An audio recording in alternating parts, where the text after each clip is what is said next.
News, सच जरूरी है। दर्शकों नमस्कार, मैं हूं श्रद्धा तिवारी और आप देख रहे हैं MNS न्यूज टीवी। तो स्वागत है आपका छत्तीसगढ़ की खबरों में। एक नजर आज की हेडलाइंस की ओर। बहुउद्देशीय कल्याण संस्था द्वारा विकलांग जोड़ों का विवाह करवाया गया। आयुष्मान कार्ड से इलाज के अलावा नगद 50,000 लेने की शिकायत। डिजिटल अरेस्ट गिरोह।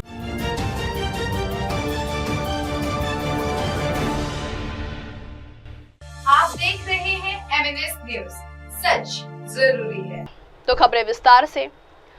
तो आइए देखते हैं स्टेट हेड अनुनायक की खास खबर। आस्था बहुउद्देशीय कल्याण संस्था द्वारा विकलांग जोड़ों का विवाह करवाया गया। भिलाई गायत्री मंदिर सेक्टर 6 में प्रतिवर्ष की भांति इस वर्ष भी दिव्यांग युवक युवतियों विवाह समारोह का आयोजन किया गया, जिसमें 20 से भी अधिक गरीब दिव्यांग युवक युवतियों विवाह संपन्न किया गया। इस पर संस्था के अध्यक्ष प्रकाश गेडाम ने बताया, यह असहाय गरीब को विवाह करना संस्था का उद्देश्य है। हमारे यहाँ कम से कम हर साल बहुत अच्छे जोड़े बनते हैं, 250, 200, 150। इस बार क्या है, वहाँ अभी जहाँ विकलांगों को रखा जाता है, जहाँ शादी करते हैं, वहाँ पे अभी भवन निर्माण भी हो रहा है। और अभी हम लोग सिर्फ एकदम निर्धन जो है उन लोगों की, उन जोड़ों की शादी कर रहे हैं। 12 जोड़े हैं। आने वाले जैसी गर्मी खत्म होगी उसके बाद हम लोग व्यवस्था करेंगे, क्योंकि अभी गर्मी भी बहुत थी, तो हम लोगों ने सोच के रखा था कि अभी हम शादी नहीं करेंगे। परंतु कुछ जोड़े आ गए जिन्होंने बोला कि हमारी व्यवस्था नहीं है, कम से कम आपकी समिति के माध्यम से हम लोगों की शादी करा दी जाए।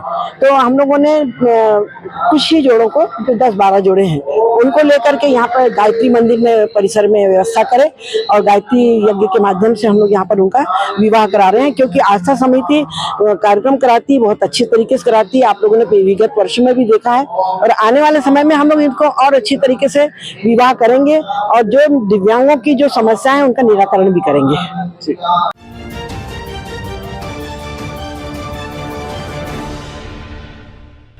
आप देख रहे हैं MNS न्यूज, सच जरूरी है। बढ़ते अगली खबर की ओर। तो आइए देखते हैं दुर्ग से आयु रिपोर्टर रोहिता सिंह भूपाल की खास खबर। आयुष्मान कार्ड से इलाज के अलावा नगद 50,000 लेने की शिकायत। दुर्ग शहर में स्थित जाने माने अस्पताल आरोग्यमय हॉस्पिटल एक बार फिर से विवादों में घिरता नजर आ रहा है। इसके पहले भी आयुष्मान कार्ड से इलाज के नाम पर पैसे लिए जाने को लेकर हॉस्पिटल का आयुष्मान कार्ड निरस्त कर दिया गया था। इसके अलावा इसकी मान्यता पर रोक लगाने के लिए तत्कालीन कलेक्टर ने पत्र भी लिखा था। लेकिन एक बार फिर आरोग्यम हॉस्पिटल में ऐसा एक मामला और सामने आया है, जिसमें एक पाल परिवार जो कि खैरागढ़ का निवासी बताया गया है, इसमें श्रीमती ज्योति पाल की कमर के नस पकड़ लेने का या नस दब जाने के कारण आरोग्यमय हॉस्पिटल में भर्ती कराया गया था, जहां डॉक्टर कुलदीप सिंह ने ऑपरेशन से ठीक हो जाने को कहकर भर्ती मरीज का ऑपरेशन किया गया। परिवारजनों ने बताया कि ऑपरेशन से पहले आयुष्मान कार्ड के अलावा 50,000 नगद जमा करवाया गया, जिसकी रसीद हमें नहीं दी गई। साथ ही पीड़ित परिवारजन आरोप लगा रहे हैं कि ऑपरेशन के बाद डॉक्टर की लापरवाही व इलाज ठीक से नहीं हो पाने की वजह से ऑपरेशन के महज 5 दिन बाद तबीयत बिगड़ने व मरीज की मृत्यु हो गई। परिवारजनों ने इसकी शिकायत कलेक्टर जनदर्शन में किए। वही इस मामले पर मरीज के ऑपरेशन करने वाले डॉक्टर ने सभी आरोपों को खारिज किया एवं मुख्य चिकित्सा अधिकारी ने कहा, यदि शिकायत मिलती है तो जांच कर कार्रवाई की जाएगी। आई तो आइए सुनते हैं पूरा मामला क्या है।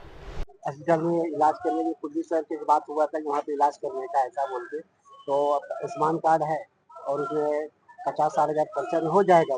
तो हमने कम से कम 60,000 70,000। आयुष्मान कार्ड में कितना पैसा है आपका? मेरा 59,000 रुपये का है आयुष्मान कार्ड। मेरा 5 लाख का कार्ड का है। हाँ। उसके उसमें ऑपरेशन किया 19 तारीख को, और पैसा हमसे 50,000 लिया, और जो भी दवा खाना वो 25-30,000 लगता है वो अलग लगाया। आयुष्मान कार्ड से इलाज हो रहा था। फिर 4 दिन में 5 दिन में छुट्टी दे दिया। छुट्टी देने के बाद घर लेके आया। फिर घर लेके आया। फिर वो दूसरा दिन 1 दिन घर पे रखा। फिर लगा तबियत डाउन लगा, तो फिर हमने वो एकदम में फिर लेके गया। फिर लेके जाने के बाद उसने बोला कि अभी हमने एकदम में भर्ती किया, 6,000 रुपये अपने पैसे सब निकाला।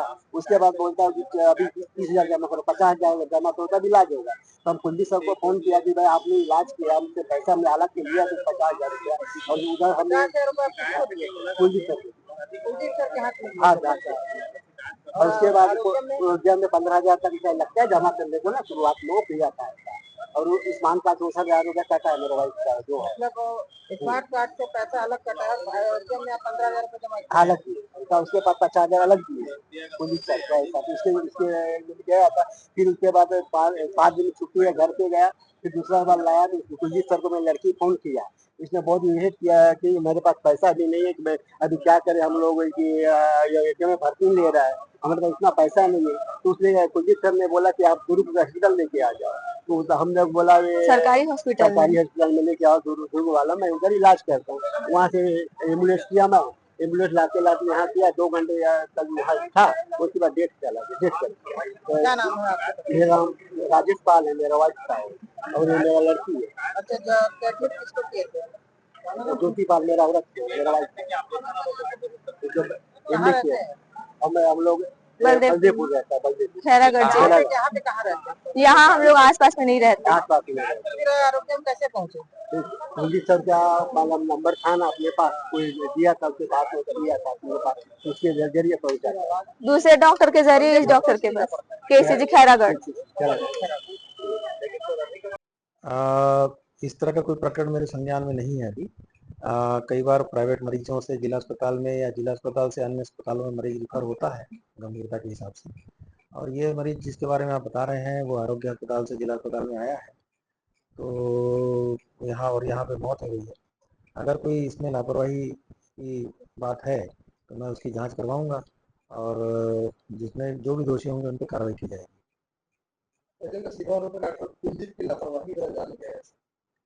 इस तरह का कोई आरोप है तो उनको उसका डिटेल में शिकायत करनी चाहिए और शिकायत के आधार पर पूरी जांच की जाएगी और उसके आधार पर कार्रवाई की जाएगी।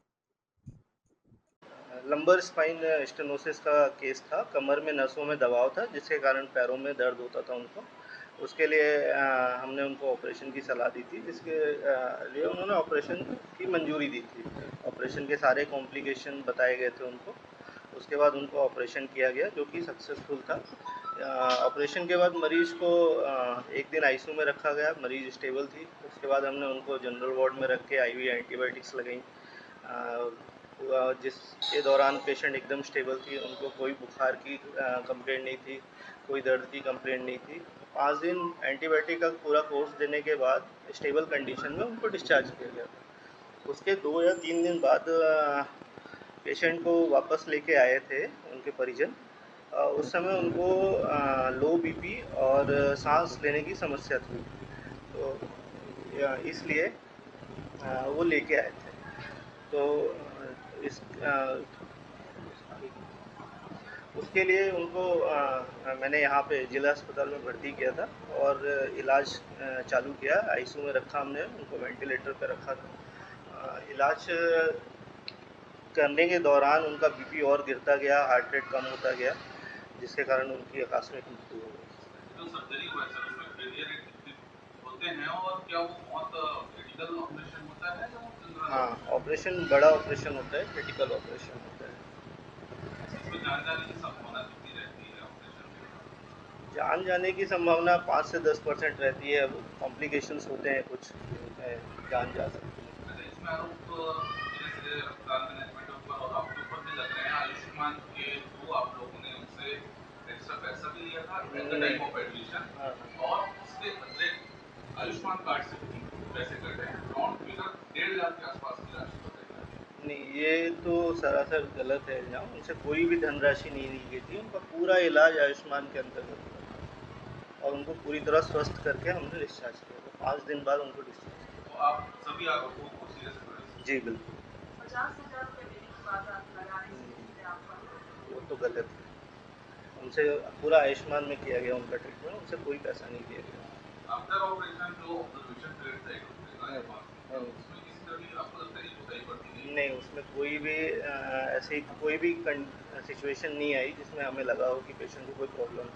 पेशेंट को पेन नहीं था, पेशेंट को बुखार नहीं था, पेशेंट खाना खा रहा था, पेशेंट चल रहा था, पेशेंट मोशन पास कर रहा था, सब कुछ नॉर्मल था। इस कंडीशन को देखते हुए हमने उनको 5 दिन बाद डिस्चार्ज किया।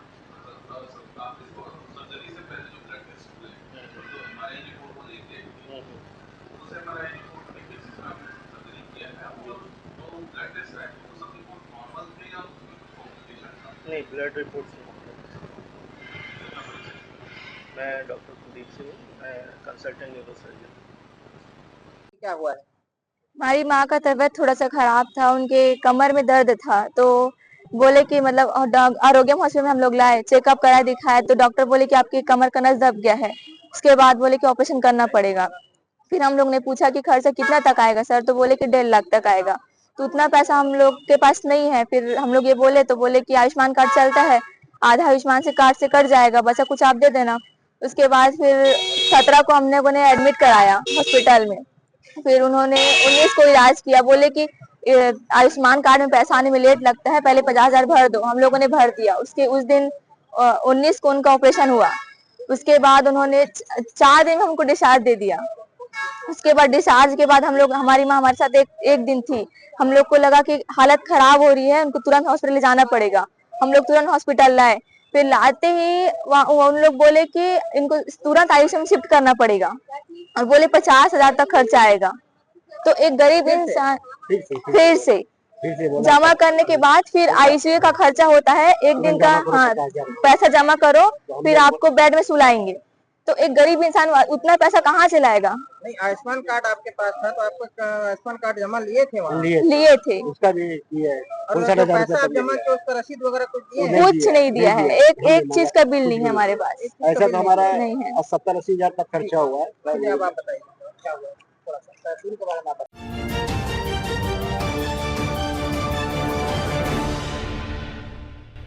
आप देख रहे हैं MNS न्यूज, सच जरूरी है। बढ़ते हैं अगली खबर की ओर। तो आइए देखते हैं रिपोर्टर शहजादा की खास खबर। डिजिटल अरेस्ट गिरोह। दुर्ग पुलिस ने डिजिटल अरेस्ट गिरोह पर बड़ा एक्शन लेते हुए 4 आरोपियों को यूपी की राजधानी लखनऊ से गिरफ्तार किया है। आरोपियों ने खुद को सीबीआई अधिकारी बताए एक व्यक्ति साथ लगभग 55 लाख रुपए की साइबर ठगी की थी।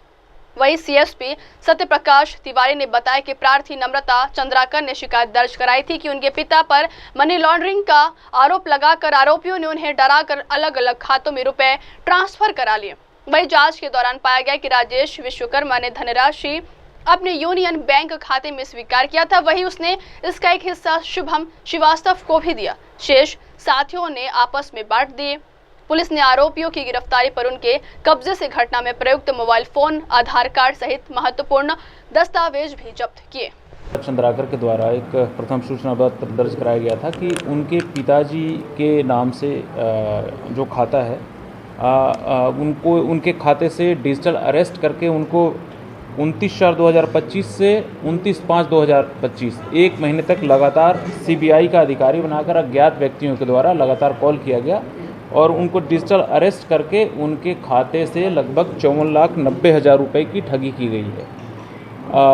जब इनको इस बात का एहसास हुआ कि इनके साथ ठगी हो गई है या ठगी कर ली गई, इन्होंने एफआईआर करवाई। एफआईआर के पश्चात टेकिंट के माध्यम से ये जानकारी प्राप्त हुई कि आरोपी जो हैं उसमें और जिस अकाउंट का प्रयोग किया गया है वो सभी लखनऊ में है। तत्काल एक नेवई थाना प्रभारी के नेतृत्व में एक टीम रवाना किया गया और प्रकरण में जो म्यूल अकाउंट का खाता धारक है वो और उससे संबंधित 3 अन्य व्यक्ति इसमें गिरफ्तार किए गए हैं, जिनका नाम दीपक गुप्ता, राजेश विश्वकर्मा, कृष्णा उर्फ क्रिश और शुभम श्रीवास्तव हैं।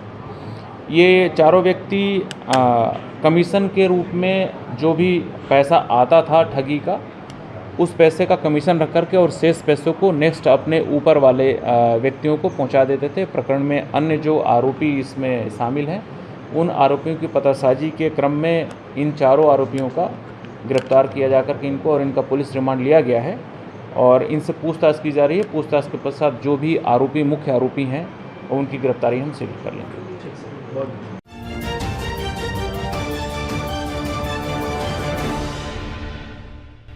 आप देख रहे हैं MNS न्यूज, सच जरूरी है। बढ़ते हैं अगली खबर की ओर। कांग्रेसियों ने घेरा विकास खंड शिक्षा अधिकारी कार्यालय। प्रदेश कांग्रेस कमेटी छत्तीसगढ़ के आह्वान में रविंद्र चौबे पूर्व मंत्री छत्तीसगढ़ शासन के निर्देशानुसार प्रदेश की भाजपा सरकार द्वारा शिक्षा विभाग में नए सेटअप के नाम पर किए जा रहे युक्तिकरण के विरोध में शिक्षा न्याय आंदोलन के तहत ब्लॉक स्तरीय विकास खंड शिक्षा अधिकारी कार्यालय धमधा का घेराव कर राज्यपाल के नाम SDM सोनल डेविड को ज्ञापन सौंपा गया। जिसमें मुख्य रूप से दुर्ग जिला कांग्रेस कमेटी के जिलाध्यक्ष राकेश ठाकुर विशेष रूप से उपस्थित रहे।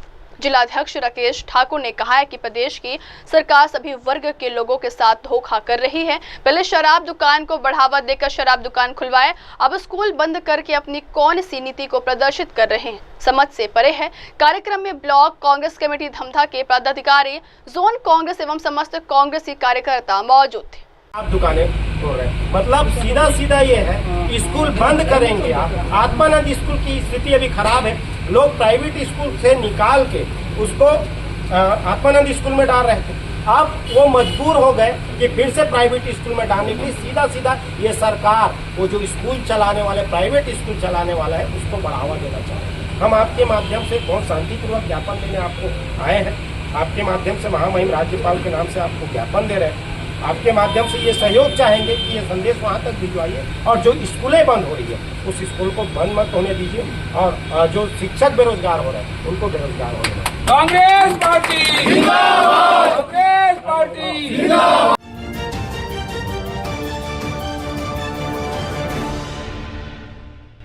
आप देख रहे हैं MNS न्यूज, सच जरूरी है। बढ़ते हैं अगली खबर की ओर। केंद्र में मोदी की सरकार 11 साल बेमिसाल। केंद्र में मोदी सरकार के 11 वर्ष पूरा होने पर छत्तीसगढ़ में बीजेपी विकसित भारत का अमृत काल मना रही है। सेवा, सुशासन और गरीब कल्याण के 11 साल बताते हुए भाजपा इसे प्रदेश भर में फैला रही है।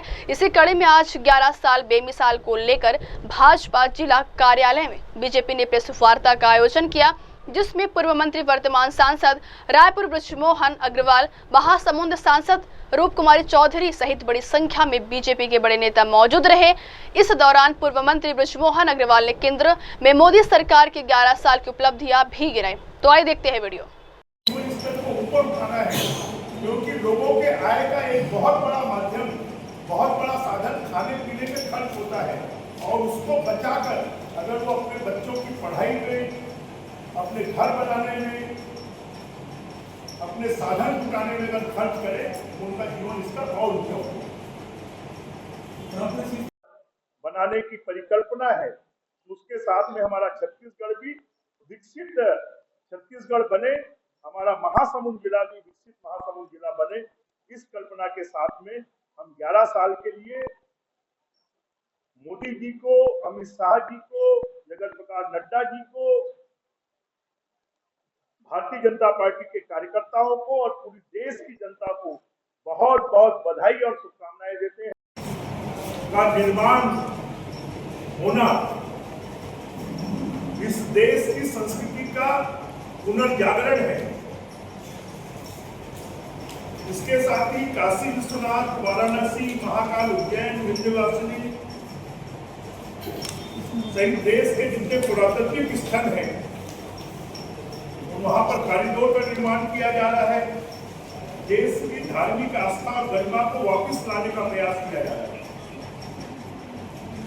इन 11 सालों में जो बड़े निर्णय हुए, जम्मू कश्मीर की धारा 370 हटाई गई, विकास के मुख्य केंद्र में है।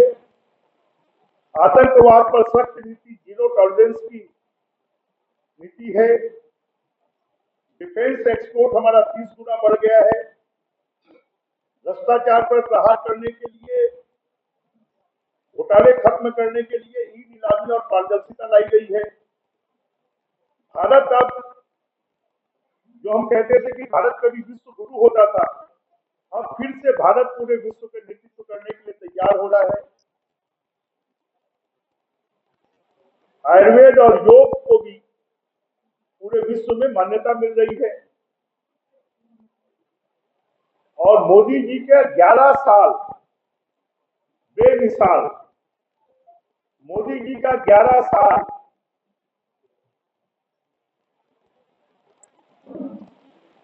लोकल को बढ़ावा देने वाला, मोदी जी का 11 साल आतंकवाद को चेतावनी देने वाला, मोदी जी का 11 साल देश से नक्सलवाद को समाप्त करने वाला, मोदी जी का 11 साल राजनीतिक स्वच्छता लाने वाला, मोदी जी का 11 साल आम आदमी के जीवन में खुशहाली लाने वाला, मोदी जी का 11 साल घर घर में बिजली पहुंचाने वाला मोदी जी का 11 साल, घर घर में नल से जल पहुंचाने वाला मोदी जी का 11 साल, बेघरों को पक्का घर देने वाला और मोदी जी का 11 साल लोगों के जीवन में आर्थिक उन्नति लाने वाला ये 11 साल है और पूरे भारत के मान सम्मान स्वाभिमान को बढ़ाने वाला 11 साल है। और हम इस बात की कामना करते हैं कि आने वाला समय में भारत विश्व का नेतृत्व करे।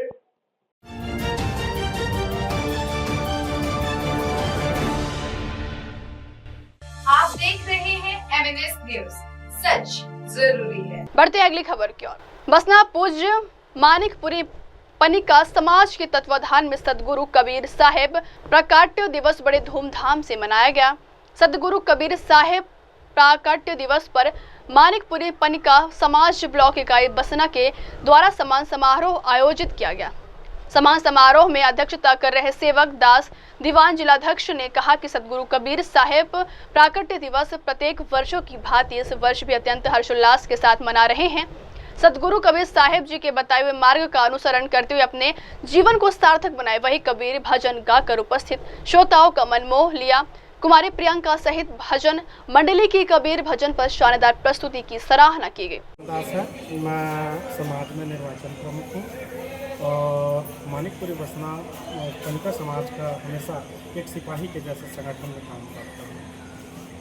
बता दूं, आज हमारे संत शिरोमणि आदि सत कबीर जो कबीर साहब हैं, उनका प्राकट्य दिवस मंडी प्रांगण बसना में मनाया जा रहा है। ये हमारे बसना विकास खंड के लिए सौभाग्य की बात है कि हर साल हर्षोल्लास के साथ यह कार्यक्रम मनाया जाता है। समाज में सभी प्रकार से धर्मों के साथ साथ हम सभी भाईचारा एकता को बनाए रखते हुए साथ में हम लोग समाज को उत्तरोत्तर विकास के लिए यह जो हमारा आज कबीर साहब का प्राकट्य उत्सव हम लोग मनाते हैं। दास दीवान मानिकपुरी पनिका समाज जिला महासमाज आज परम पूज्य आदि सत कबीर साहेब जी का प्राकट्य दिवस है और उस प्राकट्य दिवस पर प्रत्येक वर्ष जो है बसना नगर में प्राकट्य दिवस मनाया जाता है। तो पूज्य मानिकपुरी पनिका समाज ब्लॉक की गई बसना और कबीर नगर समाज के संयुक्त तत्वाधान में आज प्राकट्य दिवस का और सम्मान समारोह का आयोजन रखा गया है। और इस आयोजन में हमारा विशेष उद्देश्य ये है कि कबीर पंथ का जो रास्ता है, कबीर पंथ के रास्ते में चल करके समाज को आगे ले जाना है। समाज जो है मानिकपुरी पनिका समाज शुरू से ही आदि कबीरपंथी समाज है और समाज निश्चित रूप से आगे बढ़ेगा और एक भावना जो जागृत होती है, धार्मिक भावना कबीर पंथ के प्रति, उसमें एक विशेषता है और हम उसको लेकर के चल रहे हैं और समाज को आगे।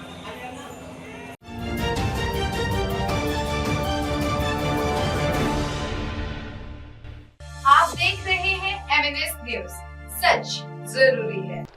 दुर्ग गुस्साए लोगों ने किया हाईवे पर पथराव। पाटन क्षेत्र के गोंड पेंड्री गांव में हाईवा की चपेट में आकर 55 वर्षीय व्यक्ति बुरी तरह घायल। सुबह सुबह हुआ है यह हादसा। गुस्साए लोगों ने किया हाईवे पर पथराव।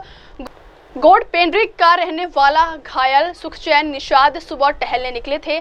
सुखचैन निषाद घटना के बाद दुर्ग जिला अस्पताल से लेकर गए मेकाहारा। घटना का सीसीटीवी वीडियो भी सामने आया है। घटना की खबर मिलते ही उतई पुलिस मौके पर पहुंच चुकी है।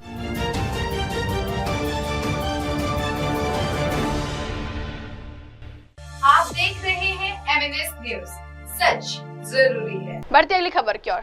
रिपोर्टर रोहिताज सिंह भुवाल की खास खबर। साहू सदन में आयोजित संकल्प से सिद्धि कार्यक्रम के तहत विकसित भारत का अमृतकाल। दुर्ग पाटन ग्राम झीट साहू सदन में आयोजित संकल्प से सिद्धि कार्यक्रम के तहत विकसित भारत का अमृतकाल सेवा सुशासन और गरीब कल्याण के 11 वर्ष पूर्ण होने के उपलक्ष्य में मंडल स्तरीय कार्यशाला में मुख्य अतिथि के रूप में दुर्ग ग्रामीण विधायक ललित चंद्राकर सम्मिलित हुए।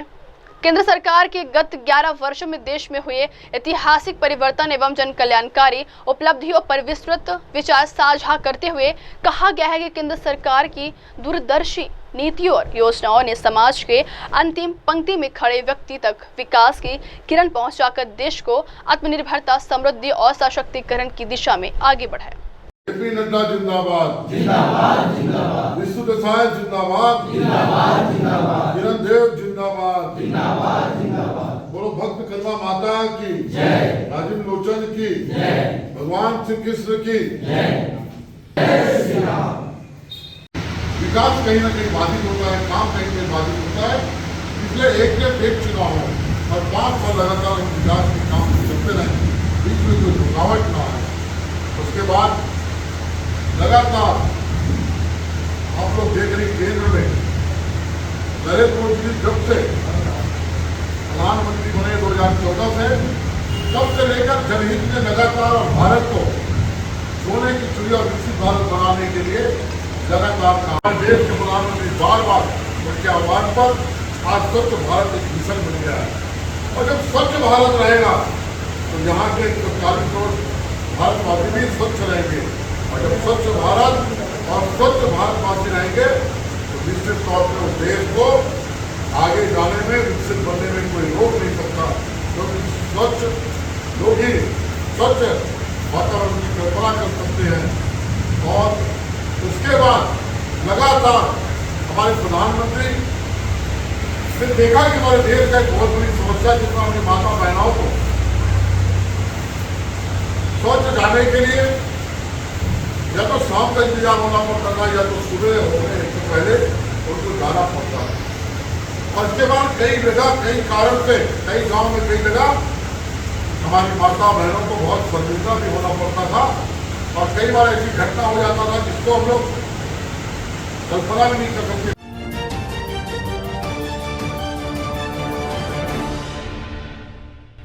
आप देख रहे हैं MNS न्यूज, सच जरूरी है। बढ़ते अगली खबर की ओर। तो आइए देखते रिपोर्टर शहजादा की खास खबर। कच्चे माइन से विवाद गहराया, परिवहन संघ के सदस्य ने की आत्महत्या की कोशिश। भानुप्रतापपुर परिवहन संघ पिछले 21 दिनों से गोदावरी स्टील प्लांट के खिलाफ आंदोलन कर रहे हैं। ट्रांसपोर्टरों की हड़ताल मुख्य रूप से गोदावरी स्टील द्वारा उनके कोटे को कम किए जाने के विरोध में है। परिवहन संघ का कहना है कि कोटा कम करने से ट्रक मालिकों और यूनियन से जुड़े लोगों की आजीविका पर बुरा असर पड़ेगा, इसलिए वे अपनी मांगों को लेकर अड़े हुए। आज परिवहन संघ के एक सदस्य श्याम शुक्ला ने अपनी मांगों को लेकर आत्मदाह का प्रयास किया। उन्होंने मशाल और पेट्रोल लेकर SDM कार्यालय की ओर दौड़ लगाई, लेकिन अन्य सदस्यों ने उन्हें बचा लिया। वही प्रशासनिक अधिकारियों और पुलिस बल की अनुपस्थिति पर भी सवाल उठाए जा रहे हैं। आज हमारे भानुप्रतापपुर परिवहन संघ द्वारा यहाँ पर आज विगत 21 दिनों से एक धरना प्रदर्शन चल रहा है। जो हमारी गाड़ियाँ हैं जो कच्चे में चलती हैं, कच्चे माइंस में, उसमें परिवहन रेशियो कम मिलने के कारण ये धरना स्थल में जितने भी लोग यहाँ पर इकट्ठा हैं, सारे लोग विगत 21 दिनों से बैठे हैं।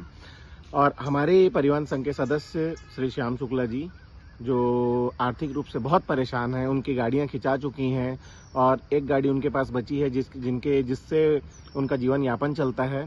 और वो परेशान होकर उन्होंने SDM साहब को और यहाँ TI साहब को एक आवेदन दिया था, जिसकी वजह से उन्होंने बोला कि मैं आत्महत्या करूंगा अगर 13 तारीख तक ये निर्णय नहीं होता है। तो 13 तारीख को फिर जब आए वहाँ से अधिकारी, उन्होंने बोला कि आप 16 तारीख तक इंतजार करिए। 16 तारीख तक भी उन्होंने इंतजार किया। उसके बाद जब वो थक हार के अभी कल जो कलेक्टर साहब से मीटिंग हुई, उसके बाद भी कोई इसका समस्या का समाधान नहीं निकला।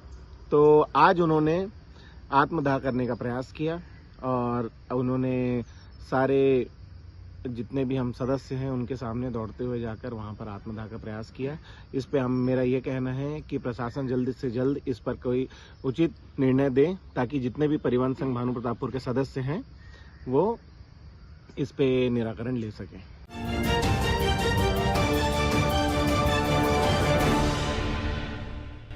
आप देख रहे हैं MNS न्यूज, सच जरूरी है। बढ़ते अगली खबर की ओर। नेशनल हाईवे में बस और ट्रक में टक्कर, एक घायल। बीती रात आरंग थाना क्षेत्र के ग्राम रसनी में नेशनल हाईवे 53 में ट्रक और बस में टक्कर हो गई, जिसके बाद दोनों वाहन हाईवे पर पलट गए। खैर मनाने वाली बात यह थी कि हादसे के वक्त यात्री बस में सिर्फ 2 लोग ही मौजूद थे, जिसमें एक को गंभीर चोटें आई है। हादसे के बाद मौके पर पहुंची पुलिस ने घायलों को इलाज के लिए अस्पताल भेज दिया। घटना रात लगभग 3 बजे बताई जा रही है। हादसे की वजह की जांच पुलिस कर रही है।